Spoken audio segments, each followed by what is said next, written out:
Vola Spaces number 7 is called In Between, and in it I wanted to sort of explore the idea of all the notes which are between the notes of the piano, because as you know, as we saw in the glissando study, the sliding one, we string players, we don't have the same thing as a keyboard player. It doesn't say A, B, C, D on the string. We can play a note anywhere we want.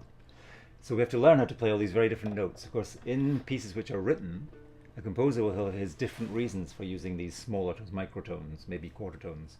There's some people divide the octave into 24 notes. There's another type of thinking which would be a sort of non-Western scale, Turkish music or Indian music. They use these intervals we don't have.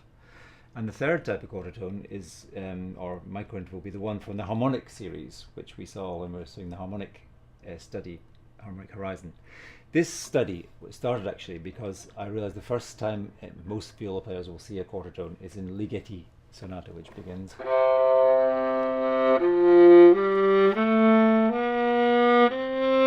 And this note, Ligeti asks for a quartertone. Why? Because it's the 11th note of the harmonic series by the scale he's using. He's using the F scale, and so this B should be a quartertone flat, high. So there's a very good technical way to learn this. The ear is what you're trying to train, but to learn that you can do it physically. And here, if you look very carefully at the left hand, if you're playing an A with the first finger and a C with the third finger, now all your life you've been told this second finger has only two possibilities. One, to tight up against the third finger, or two, tight up against the first finger. If you've ever seen people queuing for a bus, you know it's not a natural position. You see where this finger really wants to go. And any folk fiddler will put it there because it's comfortable. So we have to learn, which is why the piece begins C sharp, C natural, and then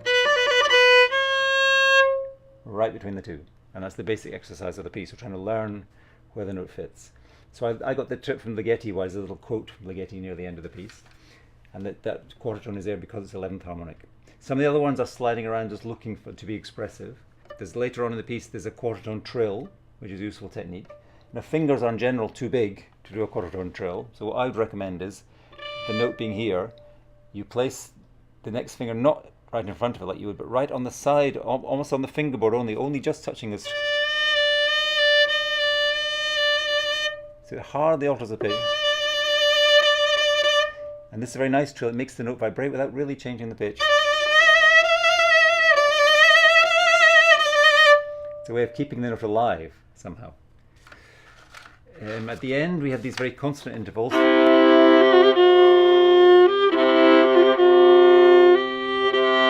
Always comparing the quartertone with the real note, and the last little thing is just this little vibration.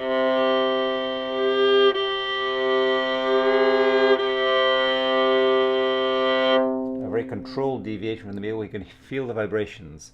So these are just several suggestions of learning ways to do quartertones.